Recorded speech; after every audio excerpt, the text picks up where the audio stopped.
with, your love, which was, it didn't get out until afterwards. But that was, and Larry was doing his thing with the, with the Mysteries of Love. And so, yeah, it's a house, but it took a lot of bricks to build it.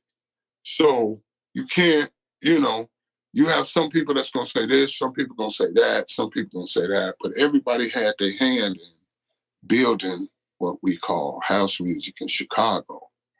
Because if you try to single out one person, it's extremely hard to do. There were a lot of people who put bricks into this to build this thing called house music, but and that's why I don't get so much caught up in it. But for me, the first record to say house was Chippy Is House. And if you want to go back, and then we say, because we don't say Jamie Principle first house record because it wasn't on a record yet. It was still, they didn't never release it. It was played off reel and cassette tapes and things of that sort. So when I say first house record, I mean where you could go to the store and actually purchase the record. Right. Chippy gets the award, right? Man, for me, that's my story, and I'm sticking to it, and I ain't gonna never change it, bro. No, listen, it's a great way of looking at it. No, you're right. Now, you mentioned you were at Shiva, right? Right. So, all right, now take us from there. Now you're starting to rise. Right. Where do you start? Because I got everything in the back end. Now it's important. Now we're gonna spotlight you. Take us through your eyes, where you're going. So the Shiva, the three amigos that were at the Shiva was Tyree, Hugo, Mike Dunn. The Shiva was owned and ran by the godfather for us, which is Sam Stephen Chapman. So he had the club, but he let us stay in it. So we were actually living, me and Hugo, Tyree would go home back and forth, but me and Hugo were actually living inside there. We had the office. If people know Mr. G's, the office, when you first walk in and they'll turn to the right, that was our bedroom, which was Jane's office, which is Mr. G. So we would stay there, and we had all the equipment there, all the DJ equipment there, and we would make records and make tracks there. Marshall let us use his 808. So we got Marshall's 808, and we were making a whole lot of beat tracks. We started making this one track together, which ended up being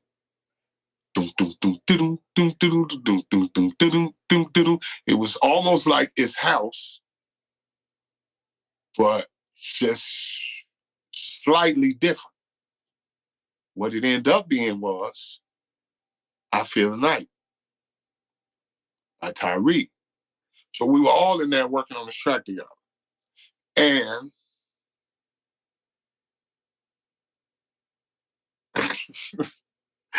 Ty had the toms and all that off. So instead of starting on the 1, if you come from the analog and drum machine thing and the 808, 1, 5, 9, 13 is the kick drum. So I lost your audio, Lenny. So I was saying, how did he set it up? 3, what was it? It was 3, 7, 11, 1, 5, 9, 13 was 3, 7. So it was off numbers. So how we knew it was off, and we just kept, if you Tyree, he headstrong. It's like you tell him something wrong. Tyree said 3579.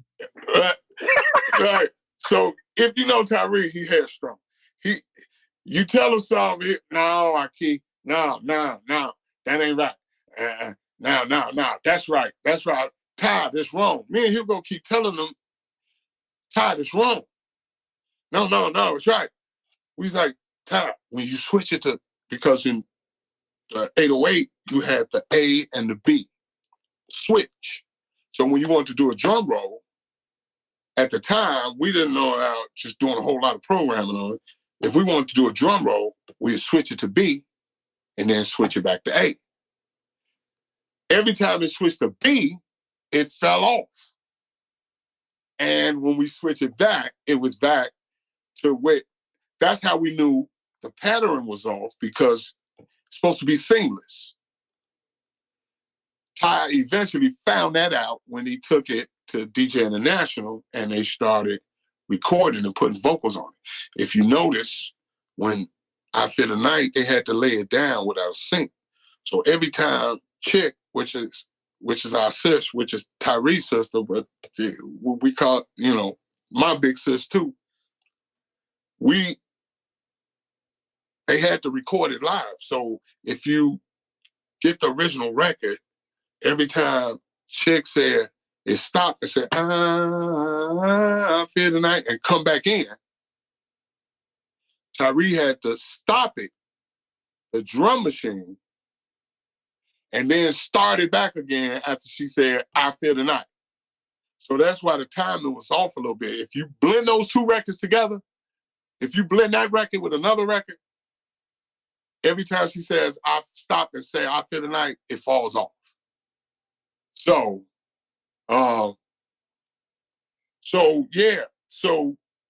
we were doing the tracks there, and the Mike Dunn thing was Tyree. That was my big bro. I was Michael Hot Mix Dunn. Lenny, your mic's on, bro. I was Michael Hot Mix Dunn. No, I wasn't. I'm being quiet because I'm taking it. No. But I need to hear you too. So I was Michael Hot Mix Dunn. And Ty, we were getting ready to do this party. And Ty changed my name to what? Flyer. Here we go. Doing the flyer. So I got the flyer, you give it to me. I look at it. Bro, this got Mike Dunn on it. I was like, man, ain't nobody gonna know who I am. Ain't nobody gonna know who I am, bro. This got Mike Dunn on it. Bro, trust me, bro. The Mike Dunn, that's sweet, bro. That's sweet. Time, man. I mean, I was mad at Ty for a good while. You can tell you, I was mad at him for a good while. But Ty is the reason I'm Mike Dunn. Really? You know what I'm saying? Yes. I was Michael Hot Mixing Dunn. Why did everybody need to have this nickname in their name in those days? Man, because it was Farley Funky Key. It was Mickey Mixon Oliver, Scott Smoking Seals, Julia Jumping Perez, all my heroes, like they had them cool, you had them cool names. So I was Mike Hot Mix, my bad, Mike Hot Mix and Dunn, that's what I was known as. So we realize because of Tyree making a mistake, you became Mike Dunn. It wasn't a mistake for him. That's what he wanted to do. And it ended up being the best move because, man, just imagine me still today being Mike Mixing Dunn. So Tyree is the reason my name is Mike Dunn. Wow. And so I use Mike Dunn instead of using, it was Ty who made the, the name change. She my That's bro, man. incredible. And only here we would hear that. I have never read that anywhere. Didn't ever heard that, never read that.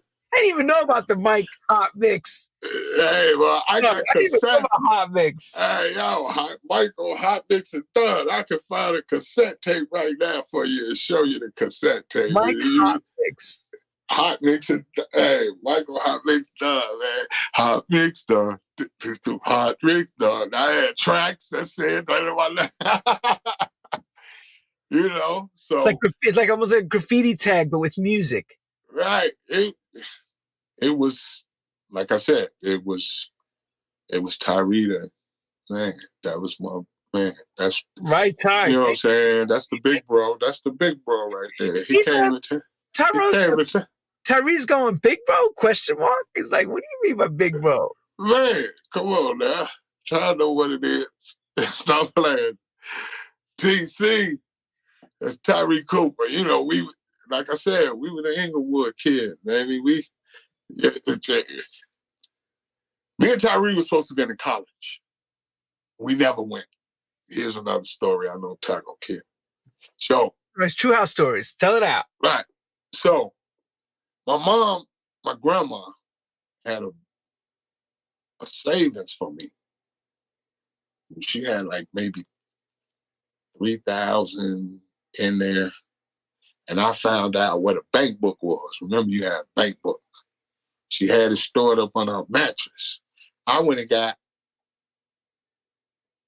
found the bank book, went to the bank, took all the money out. Took all the money out, went to Imports, Loot Records, just everywhere, just going to buy records, found them over time, like, man, where you get all these records from?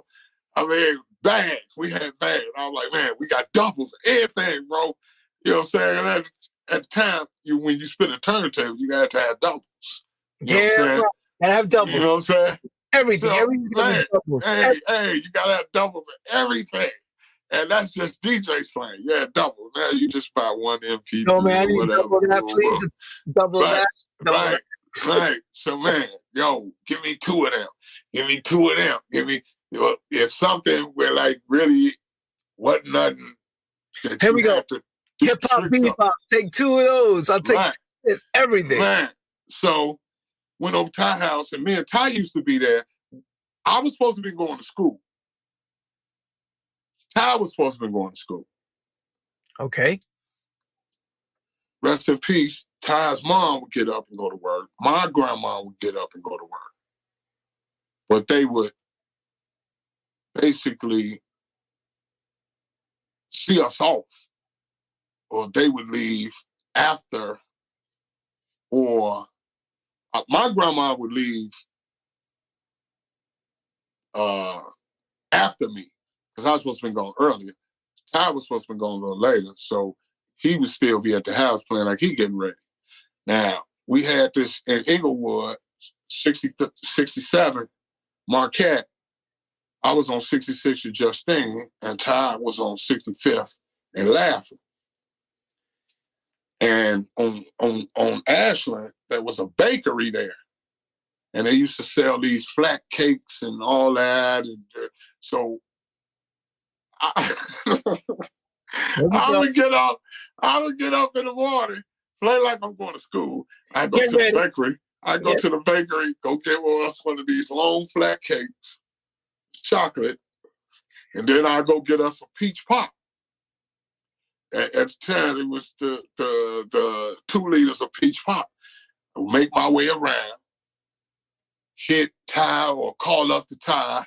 And we ain't had no phones or nothing like that. And see if his mom had left yet. And he'll look out, yeah, she gone. Then I'll come up there, and we spend all day at Ty's house, eating cake, mixing records. Ty was crazy with it. Ty would take the orange pop and pour it in cereal, bro. He would eat cereal and peach. I was like, my God, bro, what's wrong with you? Getting high off the sugar, off the fructose. Fructose corn syrup, getting high. like he would do the milk. He No, wanted, no. you know what I'm saying? You know, for us in Chicago, I learned this the hard way when I went to New York for the first time, and I went inside. I was in Manhattan and doing the studio, and I went to Burger King, and I was like, "Yo, give me a double waffle with cheese, and give me a large pop." They was like, "Huh?" Yeah, I right. said, "Yeah, a large pop." I was like, Yeah, right. "A large pop?" And it's like, "Where you from? Mississippi or somewhere?" I was like, "No, Chicago. Why you say that?" "We don't say pop." Mississippi.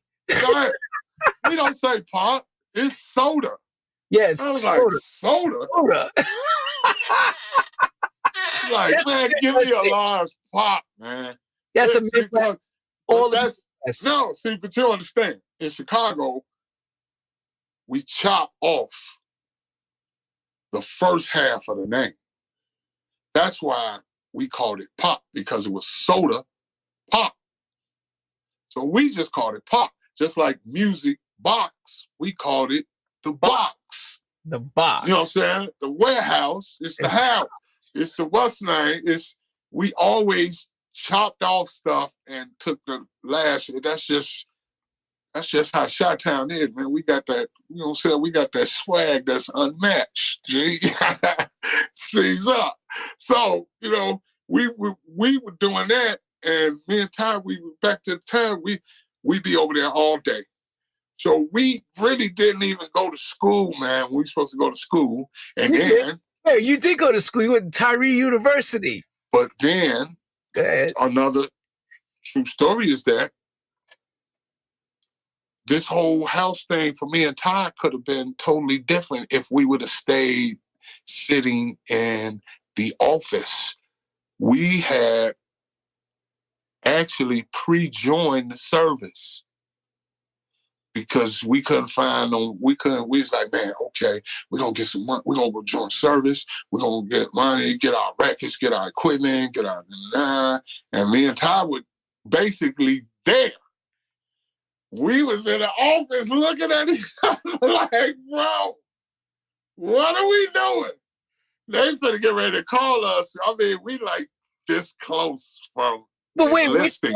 Yeah, I was gonna say, but which office are we talking? Army, Marine? Yeah, Army. We were doing the Army thing. ROTC or no, ROTC is some high school stuff, man. We talking about the real you did. You guys are gonna go in? You guys are gonna go through the whole thing? We were this far. We were in the office. So what stopped you both? What stopped you?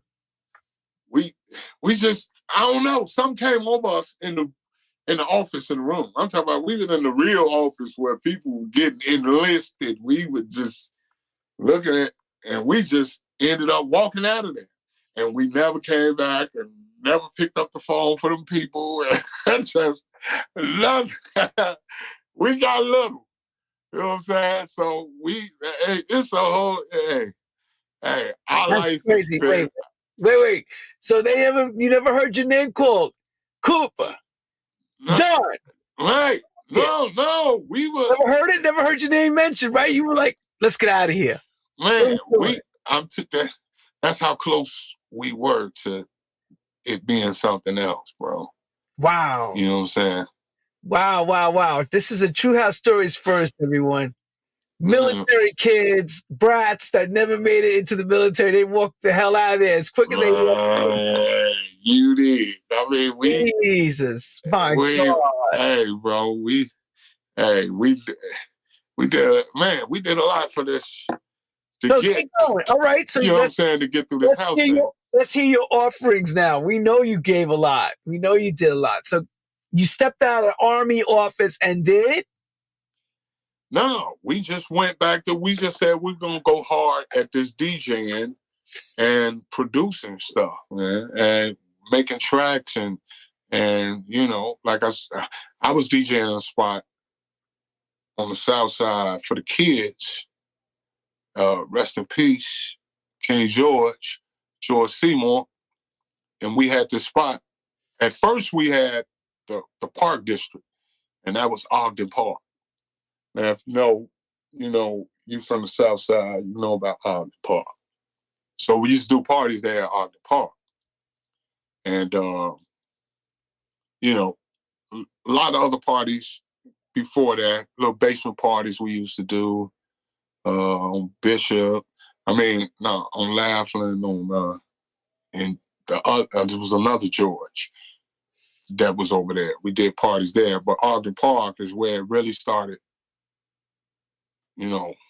manifesting, where it started really getting, it started getting, serious, right? Right, a following. So me and Ty were basically in Englewood. Hugo was in over there on 55th. We call that the Double Nick. So he over there at the Visitation. That's another hall that they were doing. So at the same time, me and Tyree were doing, Ogden Park, and then I ended up being with George, and we started doing the Courtyard. And the Courtyard was it was a church at St. Stephen's, but across the street was their hall. And, we called that the Courtyard. And that's where, started doing my stuff, for the kids. So the kids couldn't go to the Music Box and all the downtown parties in the neighborhood. Either they were too young or they ain't had the money like that. So it's funny you mention that because E Smooth mentioned that same thing. There was a group of young kids that were following let's say about 8 to 10,000 of these kids. Right. And they were at different parties. Right. Outside, north side, west, right. and all the Catholic schools. Right. And it's what I'm trying to figure. So all of you had Catholic gymnasiums that you were working in? Is that how it worked back then? No. Now, there's two stories to that.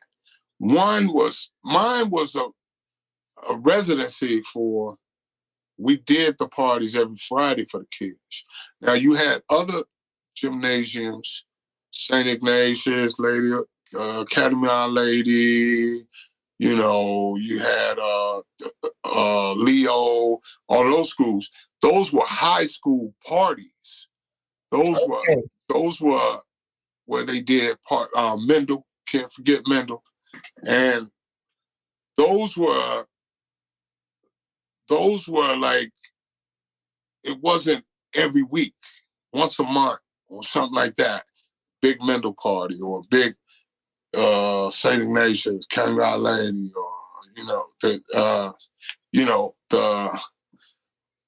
all those schools. Okay. But those were, what the Courtyard was something totally different. That was something we were doing for the neighborhood kids in Englewood, to have a place to party so they wouldn't be out, out in the streets. They could come there and enjoy themselves and then go home, because it was all ages. Gotcha. You know what I'm saying? So it was an all age thing. With the other thing that E Smooth and them turned at the, those parties, those were high school parties. You had to be in high school. You had to, some of them, you had to be invited. You had to know somebody that went to the school to be able to come to the party. Gotcha. You just couldn't walk up, come up in there and talk about, let me in. I'm here. The king is here. The king is here. Yeah. Right. But we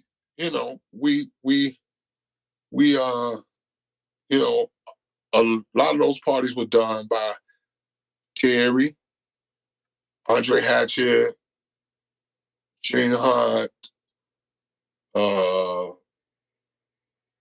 I'm forgetting some Mike Williams, you know what I'm saying? All of those are the parties we, they didn't let, like me and Tyree and Hugo and they didn't let us play in the reindeer games. It's, we from Englewood. They from the east side, which was Hot Park and CVS and all those schools. Like, the more the, you know what I'm saying, we called them the bougies. The bougie school, right? The bougie school.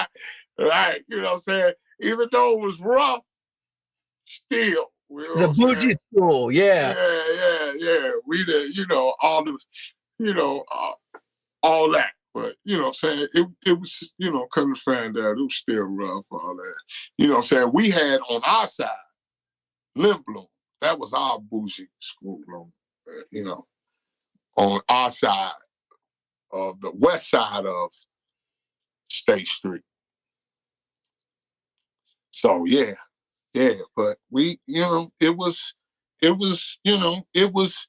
I always said I God it want to happened. do. Oh, thank God that happened. Thank God it happened, because it exploded a whole scene that never existed before. Yeah. I mean, like I said, the kids couldn't get out. And we were able to just bring what we heard at the box, at Sawyer's, at all those things. We brought that to the kids in the neighborhood so that they can enjoy it as well. You know what I'm saying? So that's why a lot of them, say our names more than they say Frankie or Ron, because they didn't know them. Right. They wouldn't be old. Right. Yeah, they weren't old enough to even go to those clubs yet at that point. But you have some that, I snuck in. They was only like 8 years old. Dude, you was only 8 years old. No, I was there. Bro, how old are you? Hey, you know what I'm saying? You get those. Like, how many people snuck in the music box or the warehouse? You ain't sneaking in nowhere, bro. You're not getting past Donzel. You're not getting past Jello. You're not getting past none of that. You know what I'm saying? You stop playing. Now, security may have brought you in, but you ain't snuck in nowhere. Not like that. Stop telling them stories. And with all the clubs in New York, you couldn't if somebody brought you in, that's different. Right. Sneaking in, you weren't sneaking past it. How right.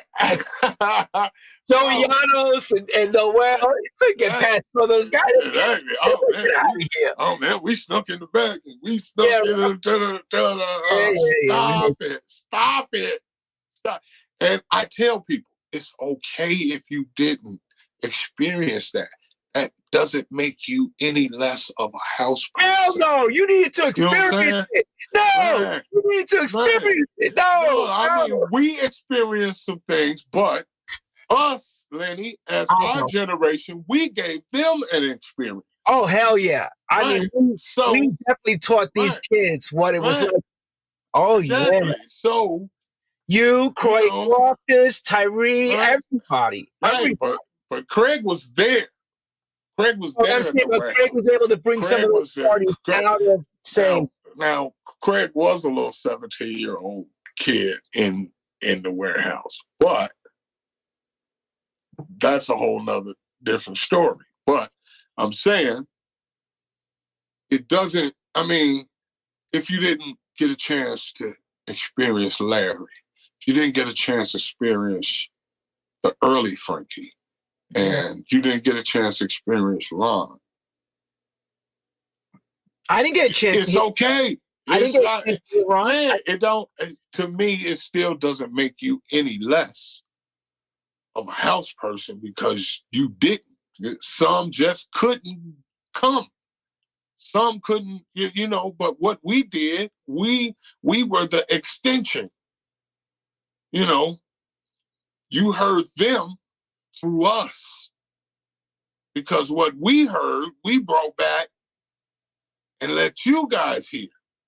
That's right. So, it's man, you know what I'm saying? It's I see a lot of people doing stuff and talking and doing interviews, doing stuff like that, and I know to a lot of us, we be shaking our heads like that's not how it went. That's not how it That's not what it.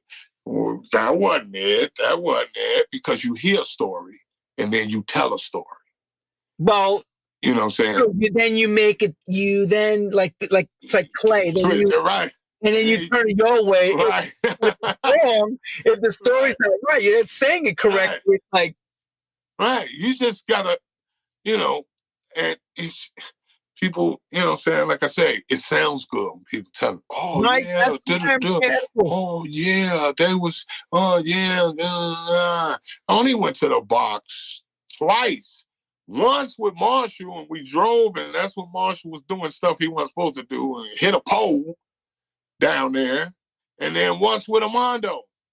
Oh man, he wrote a piece. Let a confusion. Oh my God, Armando. Right. And Ooh, I forgot about him. Oh right? my God. And that was it. Now that's another. Yeah, but you know another thing? You know, in those days, and I tell this to everybody, you needed money. If you weren't working enough, how could you go out all the time? Right. No, especially as kids. Yeah, I have the money. You know, I have money in my pockets. You know what I'm saying? We didn't have money like that. And most of the kids that were in the neighborhood we grew up in, you didn't have no money. You trying to eat. You weren't trying to go out and party or nothing like that. So that's why we were doing what we were doing. Me, George Seymour, Mr. Raven, rest in peace, Miss Raven. That's why we were doing what we were doing for the neighborhood. At the same time, it was building a name for us as DJs and things like that. But we were doing it. When you say doing it for the love, we doing that for the love and helping the neighborhood kids so they wouldn't, like I said, they wouldn't be getting in trouble out there fighting, shooting, and doing all that stuff. Then, you know, that's a lot what's missing today in Chicago. It's like should be doing a lot of the stuff we did. I mean, they ain't gonna listen. Most of them, you know, don't get the house thing, but those are parties and for the neighborhood kids to get them off the streets so they won't, you know. So as everyone's jacking on the floor and stuff, there was no real fighting and gun tooting, right? This wasn't. No. I mean, we fought. No, don't get it twisted, bro. But you know what I'm saying? We wasn't popping like that.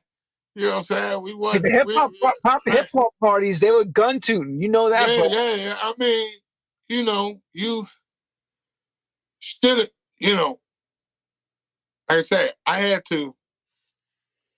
there were parties where I had to play hip hop and house stuff for the kids. You know what I'm saying? They just weren't listening to the house thing and all that, but still in all, they knew because of the people we were, King George, and Chi-Town, you know, when you saying stuff like that, you know not to come in the party and act up. You know, so if you act up, it's you get what we call good ass. You may not make it home that night. You keep going. Okay, Lord Daddy, all of that. It was you dig it, man. I go on, but no, you know what I'm saying? You coming there on your good behavior. And that's a good way of putting it. Is exactly right. It's like the mob in New York ran those clubs. You didn't go in there and surround their clubs. You wouldn't make it out. Right. Man, you better. Man, hey, you come in my club. You acting like this in my club. Oh, that's what you need to hear. You going downstairs. Right. Not the VIP room either. The Lenny. Come here. Come here, Lenny. It's important because Chicago people have to realize New York is the same that way. The good clubs, no matter if it was in the black or Spanish neighborhoods, were all run by the mob. Right. It was. It's just they had their full hand in everything. Just like you said to Mr. G. Right. Yeah. Mr. G had full control that nobody effed around his club. Right. Yeah, that was James. James owned a whole lot of stuff. But they called him Mr. G because you know what I'm saying, the owner was James. But nice guy. You know what I'm saying, we had right after that we were doing stuff like that's when Armando came in with me. And got the Bam Bam thing because me and Armando were doing the Give it to loop. me, give it to me, give it to me, You know give what it I'm to me, give it to me, give it to me. Yeah, man, give it to me, baby. Give it to me, give it to me. Yes. Hey, man. Hey, man. Taco meat. That's all I'm going to say. Taco meat. So, the Armando thing, that's when me and Armando started jamming and getting together because we were doing the Hummingbird. And now I'm going to forget one club that me and Tyree used to do, which was the High Society. That's very important in the history of Mike Dunn, which is the High Society, which was Ty was the resident. Again, the same person who owned was doing the Shiva, which was Sam Stephen Chapman. Once he left there, he ended up buying, the High Society. And then we started doing nights over there. And Ty was the resident over there. And Sam would, just, like, man, I'm gonna let you play one day. Because Ty hate when I say this though, but I used to carry Ty records to get into parties and stuff. He'd be like, oh, no, stop that. But he just forgets. That's how, man. Everybody starts somewhere. Man, you dig? If I get in the party, I'm in, baby. Carry your record. Carry it. Let's go. Man, you dig? I ain't above none of that, bro. I wasn't above none of that. And so was Tyree at that point the super producer? And was he already a DJ International with that deal? Was that happening at that time when you guys hanging like that? Yeah. Oh, yeah. Ty was, see, if you look, I don't go Sean for the laugh. If G on that. See, Tyree was doing all the quote unquote the big time parties. Mike was DJing in the neighborhood. No, so Ty was doing all the the big joints, the Congress Hotel and things like that. You know what I'm saying? The big parties. I was still in, Ogden Park and, in the courtyard and things like that. So I hadn't reached that status yet. I was still making my way through. I was getting gigs, I was doing gigs, but Tyree name was much. Is that because of the record deal and that whole thing was his fame, or he just became in demand because of the way, as a DJ? Right. Ty was in before the Outfit of Night. Ty was still doing the big joints. Outfit of Night just made it, made it even better, We used to go out, like, when we used to go to parties wouldn't really start cracking until about 12, so you want to get there about 1, 2. So what we used to do, we used to go on Rush Street, and that's north Chicago. So we go on Rush Street and walk around. You just walk up and down Rush Street. It's just all the bars and stuff there. There's a record store there, which was Andre Hallman was running that store. We go record shopping in there or whatever, but the whole thing, the whole vibe, this house thing, we had a vibe, we had a system, we had a, it was like, so I could remember, I don't know if it was me and Hugo or what, or somebody it was, but I remember first time hearing Outfit of Night on the radio, it was coming out of a car, and I was walking up and down Rush Street. I was like, my brother made it. And the Outfit of Night was on the radio and all that. But Ty kept me around. You know what I'm saying? I like when we would do shows, when Ty would do shows or whatever, because I had Dance You Mother. And Dance You Mother wasn't out yet. And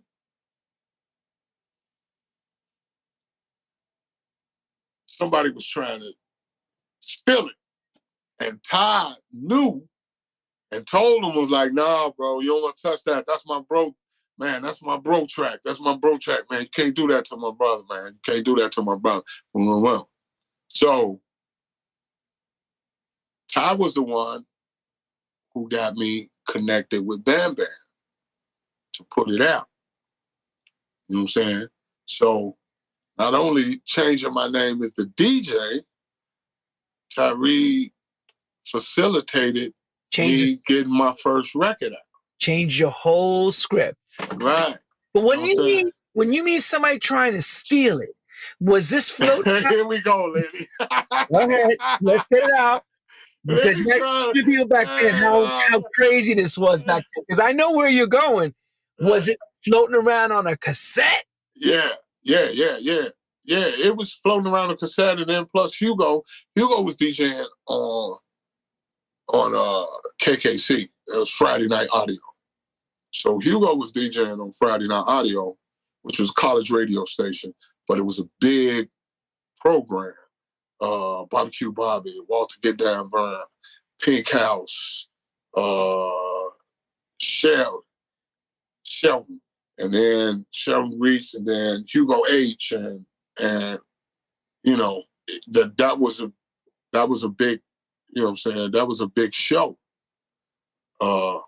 So he ended on that college radio station, you know, because you had the BMX that came on Fridays, but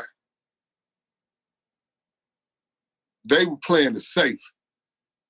KKC, you turn on KKC Friday Night Audio, you know what I'm saying, you hearing the real deal Holyfield. You know what I'm saying? So it was like, but you could only hear it so far. The signal wasn't as strong. Because it has that college level area, which is like only within an X amount of miles around, right? Right, exactly.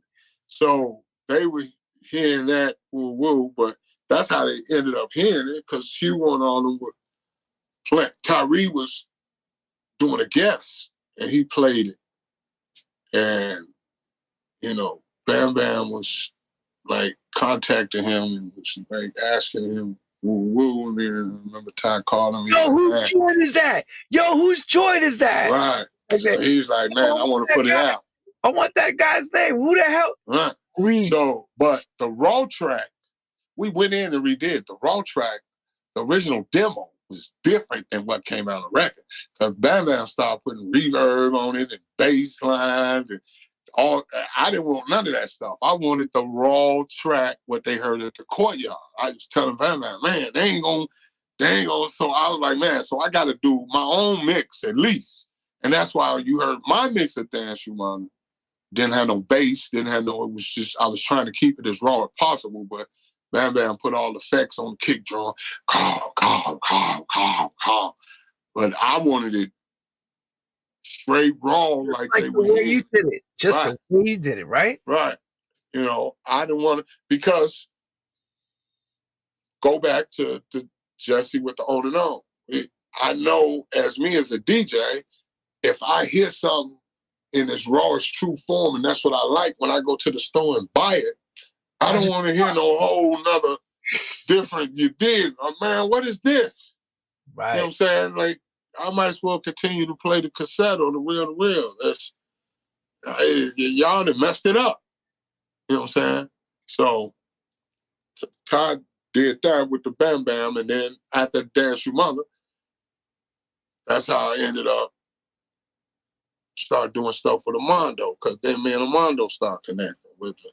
Armando put the Land of Confusion out in Westbrook. And he was living right down the street from Bam Bam. So me and Armando did what we did, and we, you know, we was like, man, look, let's start our own thing. You know what I'm saying? And Armando's, you know, we had 3 labels. We had Warehouse Records, which was Armando's, Dance You Mutha Records, which was mine, and MDIII Records, which was the both of ours combined. Oh, wow. Okay. So we had 3 records. When Armando wanted to put something out, he put it out on Warehouse. When I wanted to put something out, I put it on Dance You Mutha. That's why most of the stuff you heard on Dance You Mutha records was Sean Jackson, I Rock T. It was more on the hip house side, more on the rapper side. You know, saying y'all be easy and all that stuff. That was, you know, on Dance You Mutha. And then the tracky stuff was on MD-Xpress Records. You know what I'm saying? Even though Armando had one tracky, but it was, you know, that was just another avenue for us to generate revenue.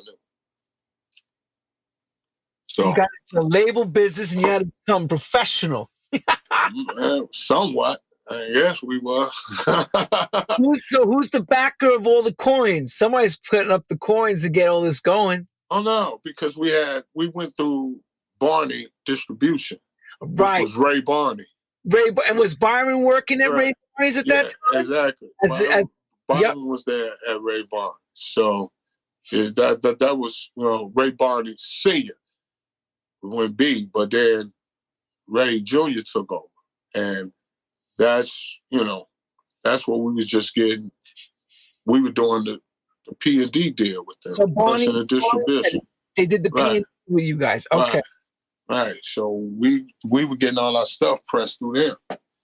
And then Armando found out, and then he started going to risk takers, which is disc makers. But we called it risk takers in Chicago, because we found out that, they press it 100 for you, but they press it 500 for them. Right. You know what I'm saying? 500 for us. Right. So we used to call them risk takers. So Mondo, we started doing stuff through them too as well. So yeah. So did you guys really know what was going on? Was everyone talking about how everybody was getting ripped off, or was it just a matter of, in those days, just to get the stuff on the wax? Here's right? Good question, right? Here's the story. All right, tell the story. We were in the dark. How dark? Or should I say, how green were your ears? They're so green. This dark. They were that dark. Hold on. It's dark right here. You didn't know anything. You were in the closet. They locked you guys up. Okay. We were in the dark. So what happened was, we knew nothing about, we kids in the city. We knew nothing about Europe and, overseas, London and France and Germany. None of those places. So Tyree and Eddie, remember, they were doing Top of the Pops. So that was a big British show that if you were on the pop charts, they would ask you to come over and perform on Top of the Pops if you're American artists and British artists as well. But we had to go overseas. So Tyree and them had a tour over there. So Tyree, Eddie, and Sundance with them, and a few other artists from DJ International. Ty gets over there, Chicago, Englewood, you dig? Ty gets over there and find out that he calls me from over there, bro, they selling our shit like crazy. We did this and that and did this, and man, we big as hell over here, bro. We man, they've been ripping us off, bro. We got crazy records selling over here. That's how we found out when Tyree and them did a tour over in Europe. We found out that they was robbing us blind, bro. You know what I'm saying? They give us them little $500,000 rubber balls. We go take them to the currency exchange, because you know it's bad when you got to take a check to the currency exchange. You can't even take it. Wait, let me explain everybody with that. I'm taking it to the check cashing place because you don't have a bank account. Right. They charge you like a percentage to cash. Man, we ain't had that at DJ Oh, International. things are bad. No, you're going from strength to strength, day to day, and you find out the record went gold over there, right? Man, but Eddie and Tyree found out that their record was doing that. Mine wasn't doing that at the time, but Ty found out that, turn up the bass and yo get funky and all that was huge, was massive, and sales, money. No, they don't even have it right. Sales and down on the floor is right. So wait. And homeboy at the label just got a new Benz. Ferrari. I'm sorry, Ferrari. Oh, wait, we know that story. That Ferrari was not a Ferrari. That was a Fiero. A Fiero. A Fiero. Rocking Stones. Oh my God. Man, leave rock alone. Love rock. But yeah, that's how the warehouse became the Ferrari Club, because he put that car, the front and end of that car, over the door, over the threshold of the door, bro, where you walk in. Crazy. But yeah, Ty found out that, man, we were selling a bunch of records, bro, in Europe. And, that just changed everything from that point. Let's now get this clear. So I know you're all saying the same thing. We got to get that money. Right. I want that money. Right? Come on. Right.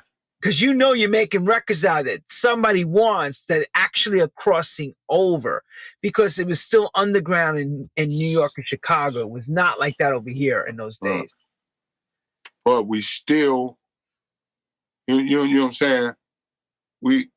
You're doing your thing. That's how, you know what I'm saying? That's how Ray Barney came into play, because we was trying to find another avenue not to go through those same ones we were using at first.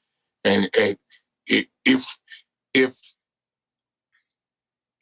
we're gonna get effed, at least we gonna make a little more than what we were making. Right, you're gonna a level of getting screwed over. Right. You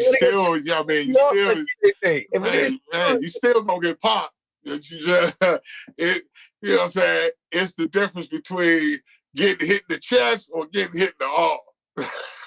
You still gonna get hit. I got it. Hit me up, bro. So did you deal with Larry Sherman? At some point, yeah. I went over, you know what I'm saying? We went over there. We you know what I'm saying? We were trying everything, bro. We were, you know what I'm saying?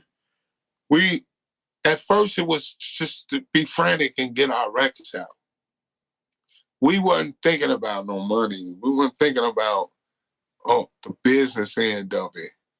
We just saw our name on records, bro, and we were happy and geeky about that until, like, hold on. Yeah. We got a little something. We got a little something. Don't remind you. Now, brothers are coming out with mink coats on. Right. But nobody. And Fieros that look like a wannabe Ferrari. Like I said, don't get it misunderstood about Rocky and Larry. You didn't give them a record and not get no money. You just may have not gotten what you thought you should have got. Or you didn't get what you should have got. One or the other. Because some people thought their records were bigger than they were, and they weren't. And some people records were bigger and didn't get what they got. But you ain't walk out of that building without a check. You still got a check. It just... But let me ask you this question. This is the most part that people don't understand. When you got money, we know that. Right. But did you wind up signing the record over completely to them with no more ownership? In other words, was it?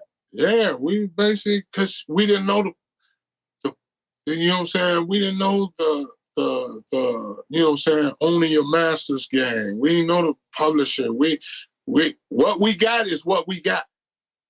We didn't get no more money, no publishing, no royalties, no Counting. right. You know what I'm saying? Like nothing. That was it. What you walked out of that with, that was it. So you got $1,500. You got $1,500. Hey, look. Welcome to the stripping game, partner. You don't deserve nothing. You don't get nothing. You get what I give you. That's right. Tell them that. People, they don't get it. Man. Hey, Yo, man, that's it. You just pay for play, baby. Here's some shit. Hey, Give Blue. Hey, Blue, if I raise up, it's going to be trouble. Trouble. I walk it off. The great Bernie Mac. Seize up, baby. Yeah, right. Exactly. It's over. Right there. You give them what you promised, and they gave you that, and that's it. Right. There's no retraction. There's no. Right. We didn't know our business, bro. So we can't. You can, but you can't blame somebody for you not knowing your end of what you're supposed to take care of. You know what I'm saying? So we didn't know that. That's why I never complained. You never heard me say, oh, they got me, or they ripped me off, or they did you this, ain't or bitter. they did You're not bitter. Right? You're not bitter at all. No, You're not bitter at all. No, because that's you not taking care of your business. You know what I'm saying? If you out there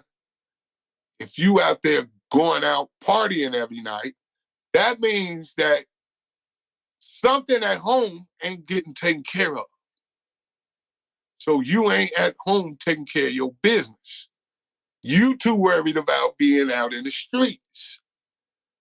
It's the same thing with this music thing. If you gonna go in there and get your song up, ain't gonna ask no questions, ain't gonna try to, you know what I'm saying, put a lawyer on retainer or anything like that, or let somebody look over this contract, or somebody you end up knowing somebody, you just go in there and sign them papers just because you want that check, then that's what it is.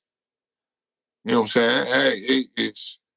So you knew damn well what you were signing, right? Man, I didn't know what I was signing, but I know I wasn't going to get no more money. Right. You knew what it was, right? It's like selling a piece of gear. You sold it, it's done. Right. You don't call nobody that hey to tell about, man, you got some more on that? No, you sold it for what you sold it for. Ain't no more. You know what I'm saying? Unless y'all had that agreement. Like I said, we didn't know. That's just us. Like I said, being frantic, being super geek to get a record out, and not taking care of the business, bro. And not having somebody look over stuff and fine print and this and that and that and that. You just see the numbers and you gone. That's all you want to see is the numbers. How much you get? 15? Okay, yeah. And you know what I'm saying? And most of us needed that money right then and there, either to pay some rent or pay some bills or da-da-da-da. So we try not to get lights cut off, not trying to get put out. We didn't stuck our chests out and moved out on our own. We don't live with our mamas no more and grandmas no more. And man, you got to find a way to, survive. To survive. Hey, well, I was saying, hey, Mom used to tell me, man, you act grown, I'm finna show you how to be grown.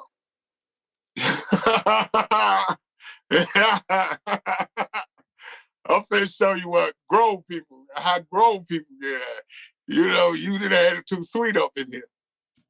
You know what I'm saying? Hey, these lights, this gas, this, all this.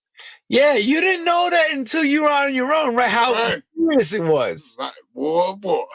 man, let me tell you, you know, and every month they come knocking. It ain't a month they don't stop. It's like as soon as you pay them, it's like it's right back again. Right. That's a never ended thing right there. But you know what I'm saying? You learn, you know, like I said, a lot of us still surviving and getting it and check to check. And don't, I mean, it look good on IG, look good on Facebook, and look good on Twitch, and look all that. But most of us still, you know, scratching and scraping and trying to, you know what I'm saying, man, yeah. You know what I'm saying, to keep this thing, you know what I'm saying, to keep what we got, you know. A lot of people just, you know, don't understand that. They just see all this side. They see the posts, the pictures posted in the videos in the club. Thank you for saying that. It's a truth. You're saying it. Whoa. You know what I'm saying? They see all that. Yo, man. Wait. Yo, man, they don't even know about the flyer wars that we all dealt with in both these cities. Right. You know what I'm saying? So, you know what I'm saying? They see all that and they think it's all gravy. It's, you doing it. Man, I'm not. Man, you think that, oh man, you make it, bro, as soon as it come in, it go out. You know what I'm saying? It's like, this is never, and for us who love it, and us that really love it, I mean, you know this, man, we continue to reinvest. You can't, nobody's going to invest in you until you invest in yourself. Say that one more time. Say that slow and say it again. Nobody's going to invest in you until you invest in yourself. Well said. You know what I'm saying? So damn true. It is so true, everyone. Man. If anything we all learn, man, if you don't have your, and basically, let's put it in real basic English, if you don't have your shit straight, no one's hanging and working with you. Man. And I said this to my partner, my assistant, Michelle Sloan. And, you know, I told her, I said, you don't, if you're trying to be somewhere or get somewhere in your life or try to have something in your life, you don't get ready. You be ready. So you're saying be on the offensive for the defensive. Man, you don't gotta be having your shit straight. You have to be ready. When that call comes, if that call comes, you gotta be ready. You can't get ready. Now you scrambling, trying to get stuff. Now you trying to get ready and get that. No, be ready. So you ain't got to do much. You already ready. You've already set yourself up for it. You've already got your plan of attack in order. So you ain't got to sit around and do much. People that's trying to, because they, especially in this music game, they're gonna call you once, maybe twice. You dig what I'm saying? Let me put it in camera view. Once or maybe twice. After that, they ain't calling you no more. They calling the next person, somebody who can get it done. Wait, I think you get the call one time these days because of social media. It's crazy. Things are like super fast. Right. So they're going to call you like, yo, can you do it? Right. It's like that. Yo. Man, like, you know what I'm saying? Like, Defected calls me, or Adrian will call me, or Caller A, or Captain, which is Simon, or Mark, which is my manager, Mark Potts, shout out MP. When they call me, well, mostly MP got to do it a couple times, but Simon and Luke or Seamus or Adrian, when them call me, own it. Like, we did that, Mike, boom. Done. I'm not playing no games. You ain't got to chase me around. When I used to you know what I'm saying, when I was young, I grew up, this was just instilled in me. I'm only going to ask you once. And that pertains to cleaning up your room. The second time I had to ask you it, you get man, you get knocked out. I'm only going to ask you once. Right. Go in there and get your room clean. Like my father used to say to me, what part of once did I say? Right. Right. You know what I'm saying? Hey, like, I got it done. We take care of it right now. It's getting, I said now.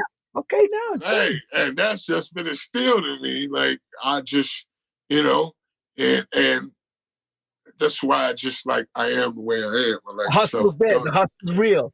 The hustle's real, and you got to be on game at all times. Man, at all times, bro. Ain't nobody finna keep calling you about the same thing. I don't call people for the same thing, but I call you once. I might call you twice, bro. Did you forget? That's it. After that, I ain't calling you no more. You know what I'm saying? Because obviously it ain't at the top of your list. So let me go find somebody where it's going to be at the top of their list. You know what I'm saying? And that's just how you got to move. It's not a mean way of, but you know what I'm saying? But that's just how business, that's, you know, a lot of people say they got businesses and they doing business, but they ain't making, you ain't got to make big business moves. You can make small increments that turn into big moves. Oh, yeah. You know what I'm saying? You know what I'm saying? You can, baby steps. You can, you know what I'm saying? Little. Because my grandma used to say this when I used to be sitting down and eat. Don't bite off more than you can chew. You know what I'm saying? Yeah. Which means don't be sitting at the table, stuffing your mouth, knowing you can't eat all that. Right. You know what I'm saying? But now you bit off more than you can chew. Mm-hmm. So for me, you know what I'm saying? People know, I'm a big guy, but I'm a slow eater. I like enjoying my food. I don't like sitting at the table. Just, yeah, people be done. I still be, man, you still messing with. No, I like chewing I like eating my food slow, bro. I like enjoying it. You know, I don't want to swallow all this. Savor the flavor. Right. It's the difference between chewing your food and swallowing your food. Inhaling, as we say. Right. I ain't trying, man. You know. Yeah. Hey, bro, we having some fun up in here, huh? Oh, you're damn right. People asking me like the kind of sacrifices you made to become Mike Dunn. What was? Oh, goodness. Some that were good, some that were bad. Lot family. You know what I'm saying? You sacrifice a lot of time not spending with your family, trying to make it better for your family. You know, so it's the gift and the curse.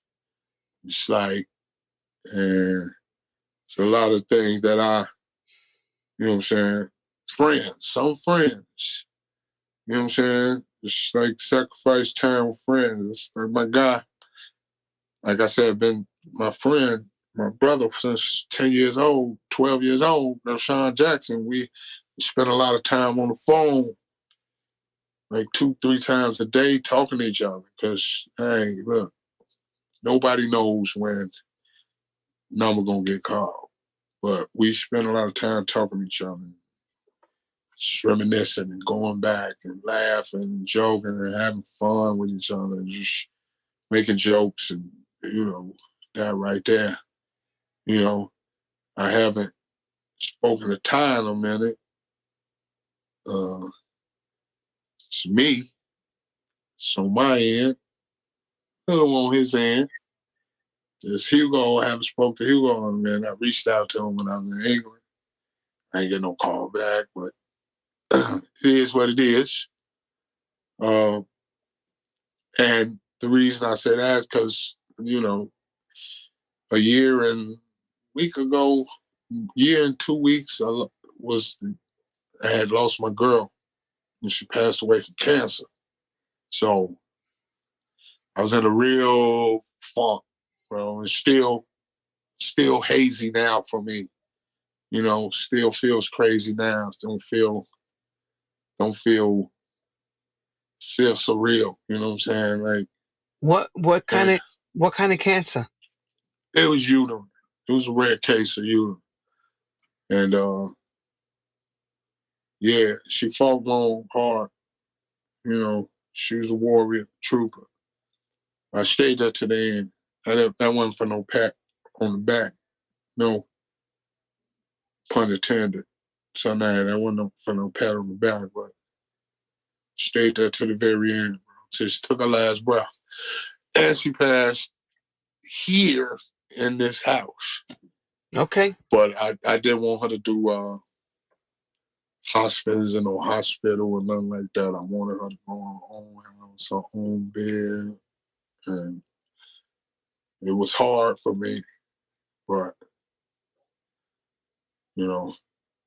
I owed her that. At least I owed her that, so. Damn fucking right, bro. Damn right. I would have done the same.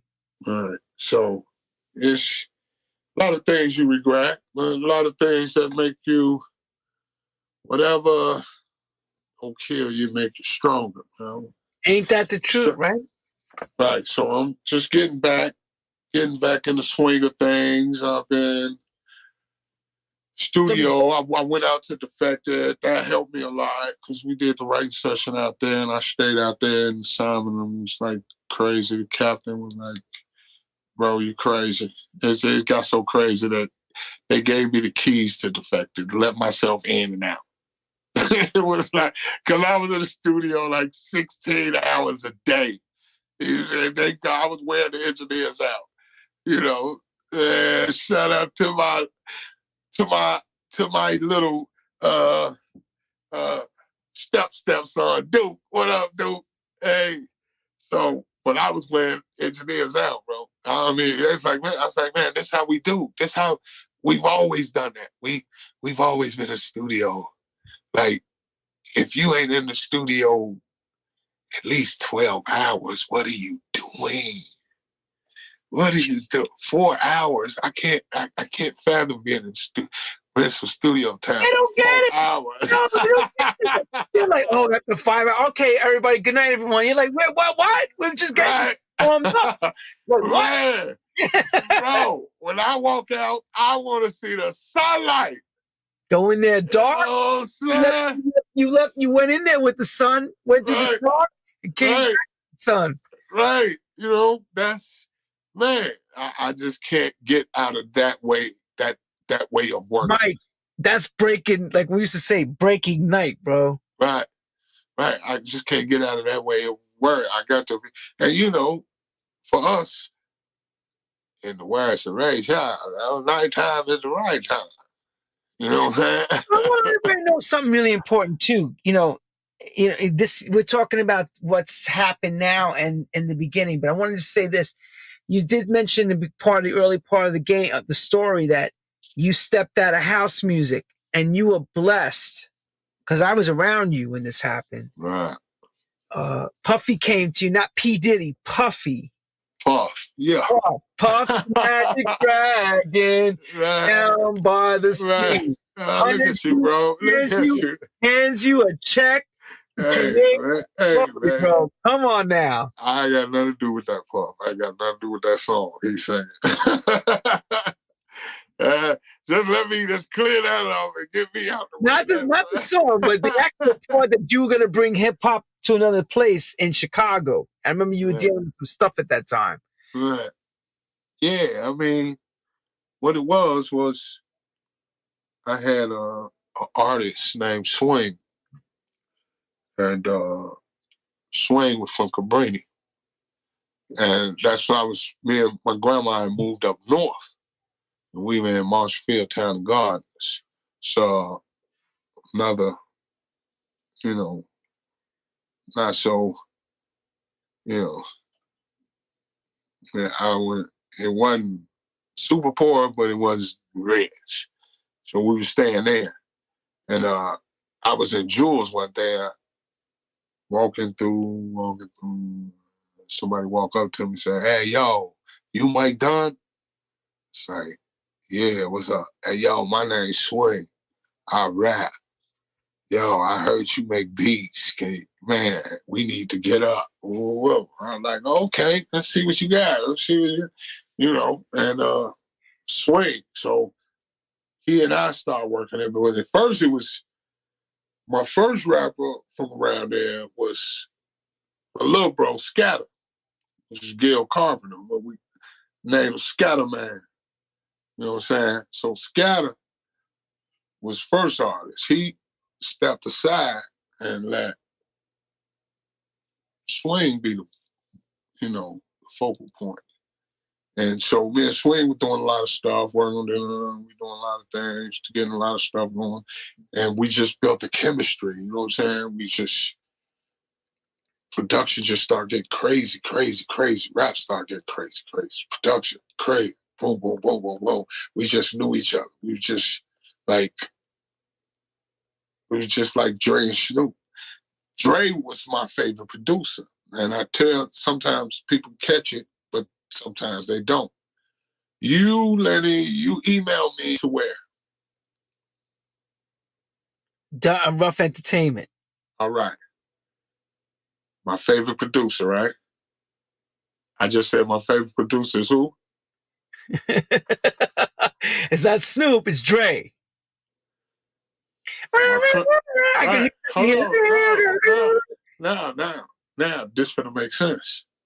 You say you email me where? Dre Dunn Entertainment now, I forgot. Done Rough. Done Rough Entertainment. Go ahead. Take the 3 letters out of each one of those emails. Dre. Oh my God. So I named my company after Dre. You know what I'm saying? So that's where Done Rough Entertainment came from. It spells out Dre's name. Done Rough Entertainment. So homage, bro. That's a homage of greatness right there. Right. So we were working. And then I had other artists coming in. True Enough, Big Huss, Jack Dan, Lafty, Bliggs, you know what I'm saying? So that was the whole Done Rough thing. But at the time, my manager was Ed the Wiz. And Ed went out to New York and took our CD out there, just handed a couple people. And this guy out of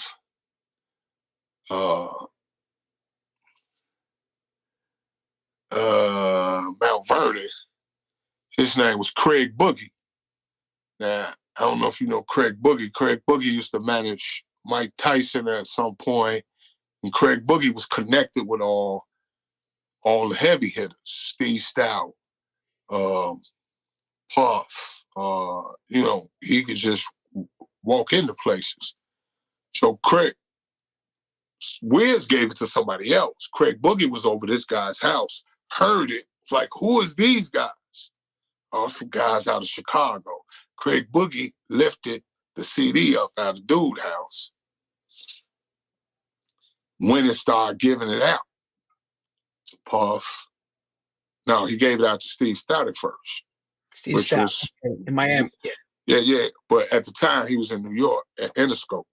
Okay. So he hadn't left, but he was still up under the Interscope thing where, so Steve called us, got it. Craig Boogie hit us like, man, man, I heard your CD, man, I'm gonna have some things for y'all, we like, cool. He called us back, like, man, I got a meeting set up for y'all in New York, one of the big guys, like, Steve Stout. Like, man, Interscope, man, to me, this making sense. Dre is with Interscope in L.A. And Los Angeles, right? Right. So, boom, we go to New York. We did the deal was kind of shady. It was low balling. So Craig Boogie's like, no, we ain't finna take that deal. I'm finna take it to somebody else. I'm gonna call you back. Woo woo. He goes, takes it, gives it to Puff. We in the studio, we working, we all in the kitchen. I think I had the facility built out where it was studio, and then we had a lounge area, kitchen, all that. So phone rang. I go run and get it. Done rock. What's up, Playboy? Like, what up? Who is that? It's Puff. Said, Puff? Yeah, Playboy, this Puff. I was like... You thought you were getting school, right? You thought you getting I'm like, I'm like, yo, I'm trying to maintain, you dig what I'm saying? I'm trying to yo, what's up, Puff? Yeah, I heard your CD.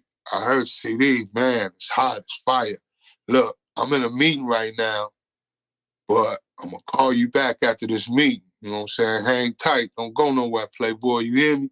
Man, I got you. Hang up the phone. That's right, public announcement was there. Phil was there, I think Earl was there, Swing was there I said, man, Puff just called me. They like, get the fuck out. Yeah, they were like, get out of here. I'm like, bro, Puff. He said he don't hear me that. They like, so we all in the studio like, we champagne, wishes. No, we ain't finna do that yet. But we had that boy jumping around. There might be some apple juice or something in there. There ain't no champagne popping. So he finally called me back for. He like, bro, hey, Playboy, I'm gonna whoa, I want to get out. I'm gonna see what y'all. I'm gonna fly y'all out here to New York. I'm like, okay, cool. Swing, man, we gotta go out to New York, bro. Puff. So me and Swing go out there. Wiz don't go out there with us the first time. So he have a car pick us up, drive us to the airport. No COVID. It wasn't even 9/11 yet. So it wasn't even, you know what I'm saying? Everything. Right. Everything. Right. So you can get straight to the air. The people could take you straight to we got on the plane, got off, and he was like, okay, I was like, okay, we got another car coming. Yeah. He's like, wait. I'm like, okay, so what we doing? He's like, y'all, I got to take y'all to the heliport. Like, heliport? What is a heliport? I'm from the hood, bro. Heliport? What is a heliport? It's like, oh, no, that's where the helicopters fly out of. He said, so, we had flew into JFK. We got to go fly to the heliport. Ride to the heliport. Heliport, it's like, oh, yeah, we going to the Hamptons. You can't get there unless, you know what I'm saying, you get, you could drive there, but it's going to take you about 7-8 hours. It's quicker if we get in the app, fly there, boom, we in the helicopter. Now, I'm claustrophobic, bro. So I'm sitting in this helicopter, bro, about to pass out. You know what I'm saying? I'm in there like, I'm just trying to stay focused. I'm like, God. So, you can't stand up, you can't do none of that. I'm like, So we finally fly, we land. The Bentley that Puff had in the video with Mace, Powder Blue joint, that's the joint he had wait for me and Swing. Oh, wow. Pick us up. We get that boy, drive to I'm still like, what Puff? You dig what I'm saying? Where the hell is Puff? You still I ain't met Puff yet, man. What is this? This a setup? Yo, I see the car. Whoa, we drive to the Hampton. Boom, boom. We drive to his crib in the Hampton. We cool. We in the crib. We boom, boom. Chef come, cook us up, give us whatever we want. So I gets tired. I go downstairs and basement, like, just lay out, watch your TV, lay out. But Playboy, fucking Puff. I'm like, this fuck, hey, bro, this Puff. I'm like, I'm trying to get my focus together because I'm half asleep and I see that this dude. So he like, hang on, D. Yo, man, this is true story. I know this is true, so he's not lying. This is true. I remember when he got this deal. So keep going. So Puff, we all in the crib, and he's like, man. So he gets the chef to hook us up some more stuff. We all in the house. Champagne. Then, at the same time, I don't know if you remember, but the same time he brought us into the Hampton was the same time Jennifer was leaving the house. Just J-Lo was leaving the house. They were still together then. I don't know if you remember that interview she did on Jay Leno, and she was like talking about she wanted to get married. Right, I remember that. We were all in the house watching that interview. That's when I was at the house. Puff gets up like, oh, fool, boom, she fucking me up. I'm just telling too much, y'all. But Puff jump up, he like, oh, hell. See, no, you know what I'm saying? We in the crib. I'm looking at all this. I'm like, man. What are you thinking when you're seeing him acting like this? And what are you thinking? Like, come on. Bro, I'm like, this crazy. This ain't nobody gonna believe this. It's like, ain't nobody gonna believe this. Like, you felt like Forrest Gump, right? Right in the middle of watching all this shit. Nobody's gonna believe it. Nobody's gonna believe it. Hey, bro, I got so many pictures and stories about us, either when we in the house in Miami, the crib in Miami, the New York joint, because he had me staying at Trump Towers.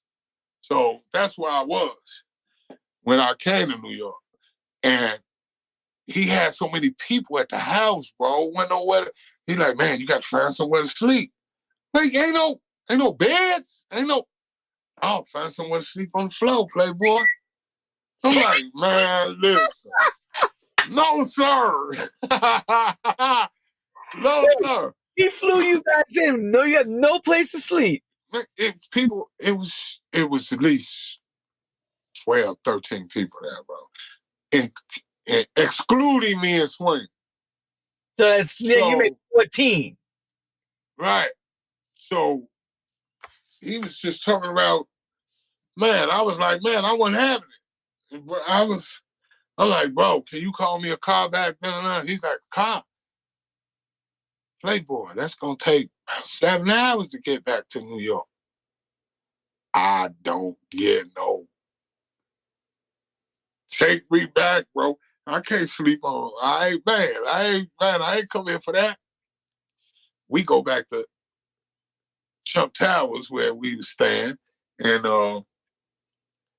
man, we were there. I remember coming out and Tyler, the one that sang "Walk This Way." Walk this way. Yeah, the lead singer of Aerosmith. Right. He was out.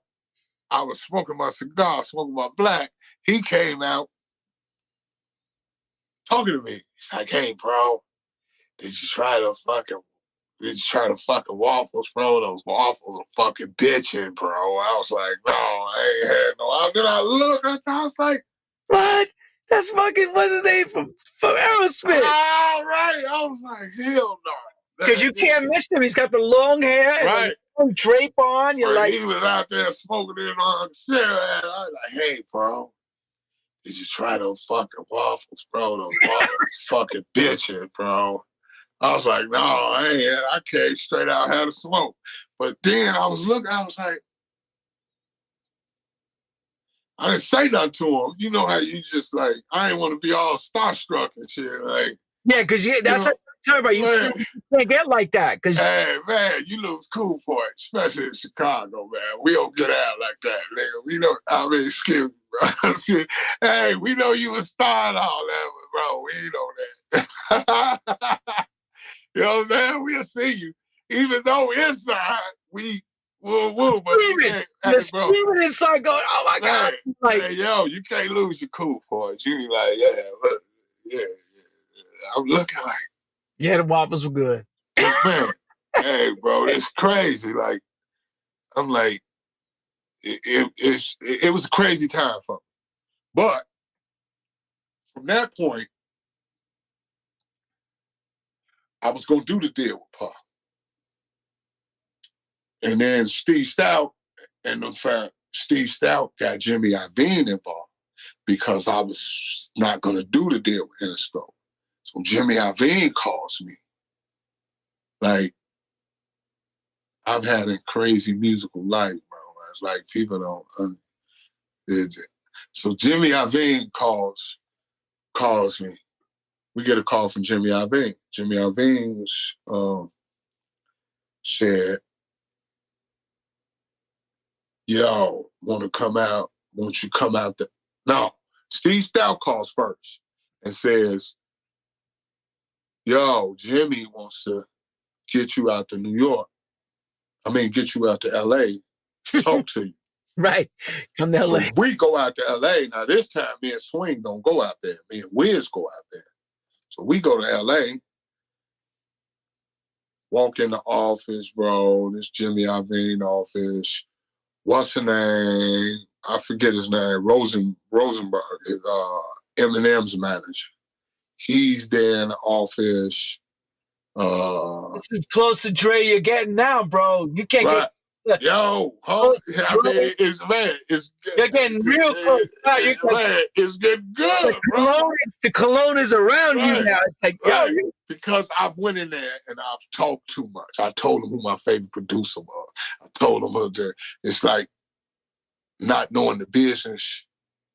Again, say less. Right. You know what I'm saying? You don't give them ammo to use to get you in certain places or put you in certain places. So we in there, Jimmy Iovine.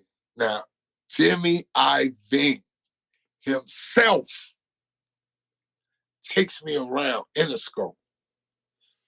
Takes me to, he knows I'm a gear slut.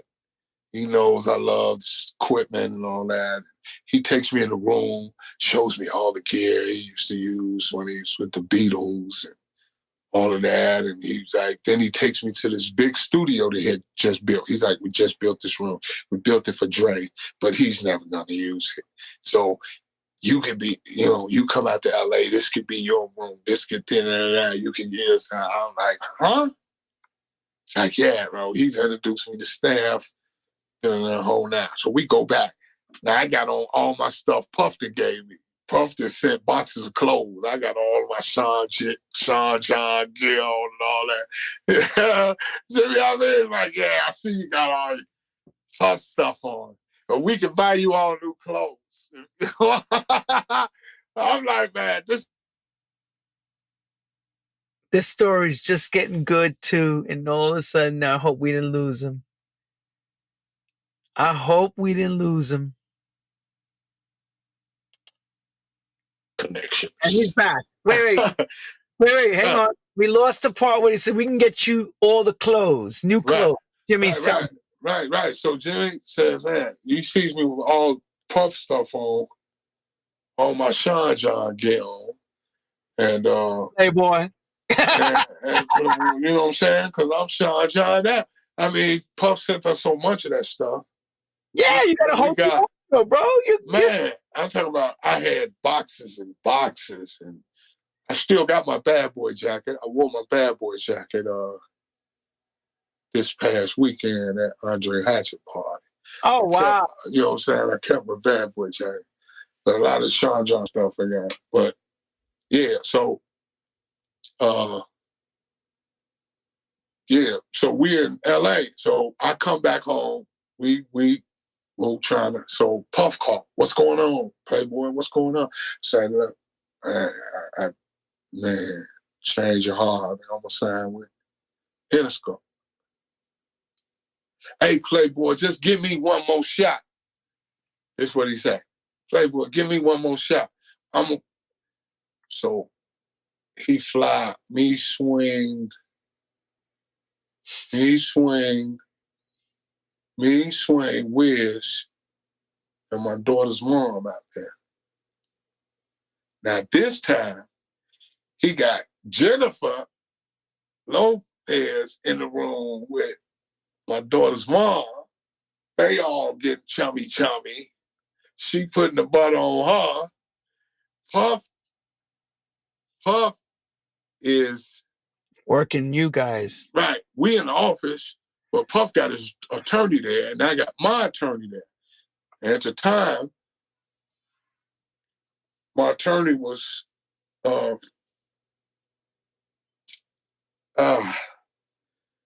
what's her name, son? Who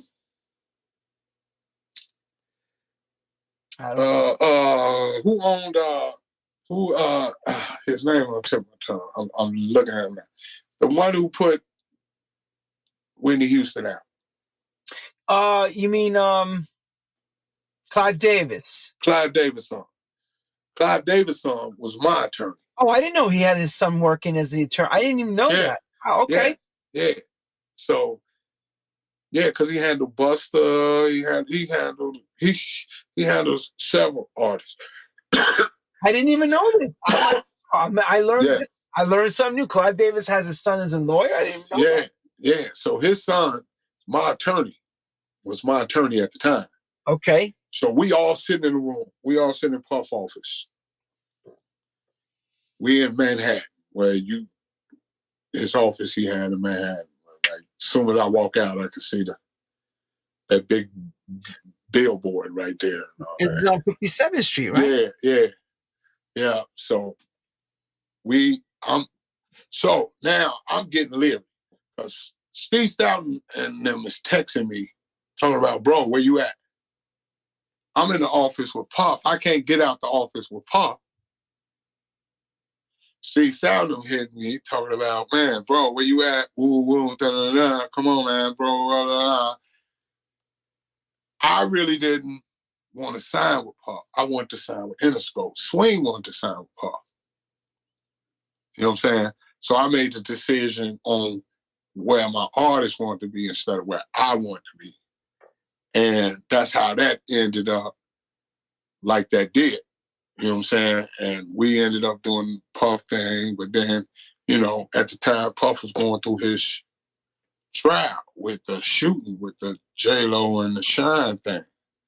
So once he got exonerated from that, he basically dropped everything that was in the past and he wanted to start fresh. My deal was part of it.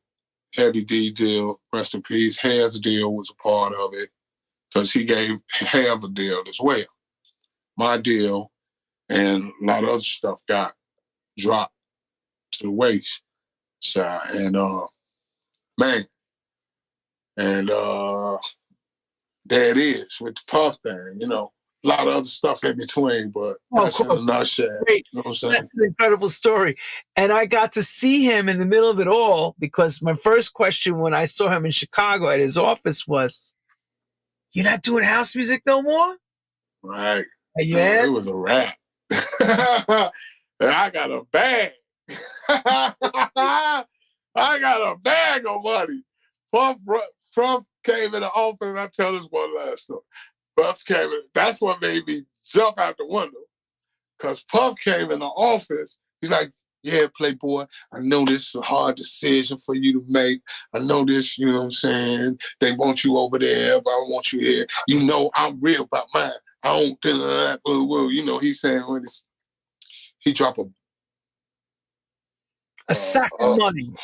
Fucking, yeah, a bag, like when you go to the store. It's just, man. How much would you say was in that bag? It was 100,000 in that bag. I was gonna say was it six figures? 100,000, right? It was 100,000 in that bag. Okay, so boom, boom, boom, boom, boom. I said, oh. So everybody, word got out that Mike Dunn got from Puffy. Everybody was like, I said, what? Oh, listen, you heard me, bro. You heard me what I said? Everybody was out there in the world. Word got out real quick. Yo, he's building a new studio, a new office. I'm like, what happened? They came to New York. Yeah, Mike's got this new place. Man. Hey, yo, man, they dropped 100 cities on him like that. Everyone was like, what? We call it.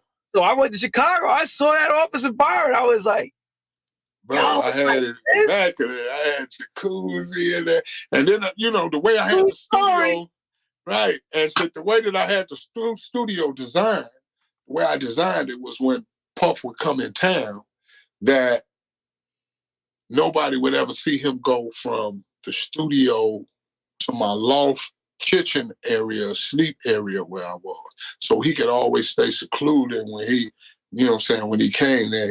Only time they would have to see him is if he went to the washroom or whatever. But the way I had it designed and cut up and the whole nine with that, and it was, man, I was in the middle of buying that building, that whole building. And when Puff dropped the situation, I was in the middle of purchasing that whole building over there in Kenzie. And man, that just because, man, I was finna get in. He wanted me to sign Crucial Conflict, a couple other artists that was in Chicago, and put them all up under the Done Rough Act. And man, we was finna make this a really big thing. You know what I'm saying? Like Crucial was like my favorite, like Cold Hard, you know, Wild, Kilo, Never, all of my guys, Westside. Yeah, man, you know what it is, man. This Cold Hard, bro. That's my dude right there. So, yeah.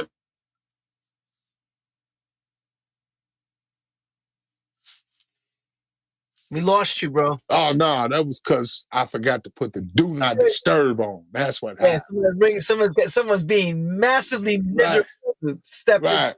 Right. It was the Do Not Disturb. So I don't think he's ever told this story ever, because unless you've seen it like I did, Mike told me just like this. He sat back. He said, player, things have rolled and changed around here. He's looking up. Took a big of his cigar, and I looked at Byron and I went, God bless this man. Look at this. Man, it was the worst. The worst. It was the gift and the curse, bro. I mean, just everything just started going haywire, man. You know, when you got $1 million deal, people think you got $1 million. No, I have $1 million deal, which means I get paid in increments every 3 months. Every 3 months, I was getting a check for like $63,500 or something. Every 3 months, boom, boom. Every 3 months, boom, boom. So it was over a period of time. It wasn't nothing. And that was just to maintain the business, the artists, what we had to do, you know, just because I ain't need no equipment. When I signed, Puff sent me a whole Pro Tools rack. I still got the rack in storage. Can't use it now because it's completely outdated. Yeah. But just as my history, I kept it. You know what I'm saying? But he said, because I was like, man, what's this you working on? He's like, man, this Pro Tools, this is what everybody working on. I was like, Pro Tools? You know, I come from the MPC. So I was running it. You know what I'm saying? I gotta get you, get Playboy. Man, he was like, man, this right here, man, this Pro Tools, woo, I'm going to send you. And he sent me full rig, bro.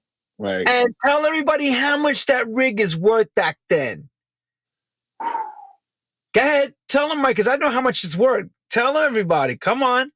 No. It was up there because he said everything. The computer. So he sent me sit. He said rolled in with the computer on top, like Santa. They brought that thing. You want to know? Everybody want to know how much that is? He sent me the whole thing. I'll tell you how much it was back then, because I remember it was about to get that full rig with the full 24 tracks, the IO, right, empty time clock, sync, all that. About $74,000. It's like it's all like the ding ding ding ding ding ding ding ding survey. Right. 74 grand for this man. Right, he sent me the whole rig. Oh man, and I was like, the real stuff, man. You ain't playing with the MPC thing. Me, right. No. See, because I was still in the. I was using DR4s and stuff to record with, bro. The Kai DR4s and all that. There's nothing wrong with that. No. I was on digital. Actually, I had moved to ADATs by then. Yeah. I was on ADATs. There was nothing wrong with that. Right. Nothing. So all the stuff I was using was on ADATs. But you know how ADATs, you got to wait for it to sync. You got to click, hold on this, the click, that this one ain't syncing. This one got to catch up to that one. It's just Pro Tools got on it, and I learned it. I was like, sweet. What everybody loved about it is that you could take those stems and around the fly cut stuff. Right. You couldn't do that with ADAT. You had to drop it in the Right. Yeah, man. So it was very speed. Right. So that's why now it's like if you can't make music now, bro, you can't make music. You can't make music. Find something else to do, man. It's okay though. Yeah, but you're a studio rat. You always so you're always been hands-on. I know that for you for a long time. So that was just another extension just to make you do things a little quicker. Right. And easier, but you can work on anything. Oh yeah. And now remember you only had you were happy with you like, man, I got 256 megs of RAM. I'm smacking. You thought you were cold, boy. Now that ain't nothing. That's a sample. But it made us so creative. And that's what made you what you are. Right. It made us, because we only had a certain right. Legend of the game. Man, thank you, brother. Appreciate it. You said it all. You said a lot. You don't even know what you said. You said magical things to us. You taught us the insights. You gave us the inside track. Incredible interview. This is one. If I let you go, because we could be here all night because it's probably more stuff. Right. But you getting ready to go play in England soon? Is that yes? Switzerland first. I play in Switzerland, and I'm going to meet my family at Printworks and doing the Defective Printworks thing, and then going to Leeds, and we'll do a little quick weekend in Switzerland, and then England, UK, going to hang out with my bro MP. So we're gonna go do that, and then come home. Don't forget La America. Don't forget La America, Craig Ball. La America too. I'm sorry. I'm telling some stories and telling some. My head is. Man, I gotta go get me a Red Bull. Where is Black and Val? Where are you playing in Switzerland? Which city?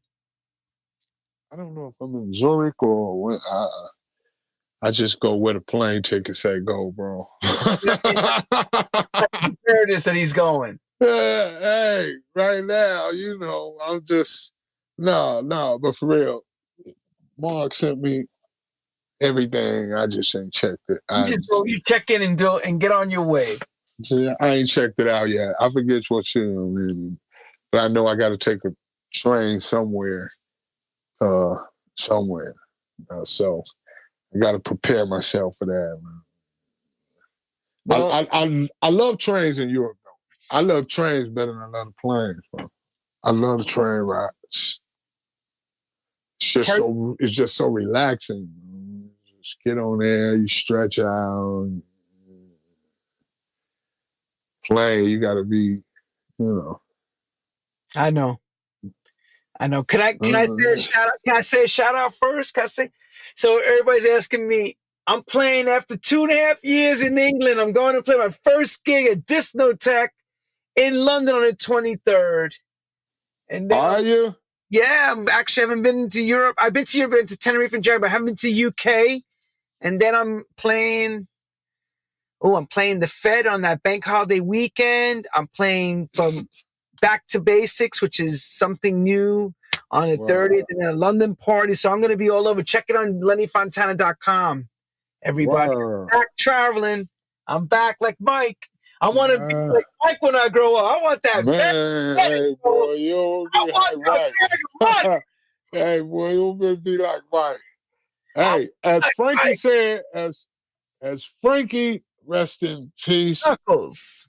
Frankie said to me, when I said that when he came to the studio, and I say that to pass this on to the young guys, and I pass this on to one of my little young guys. I said, well, Frankie, when I saw him, I said, Frank, I want to be just like you. He's like, why would you want to do that?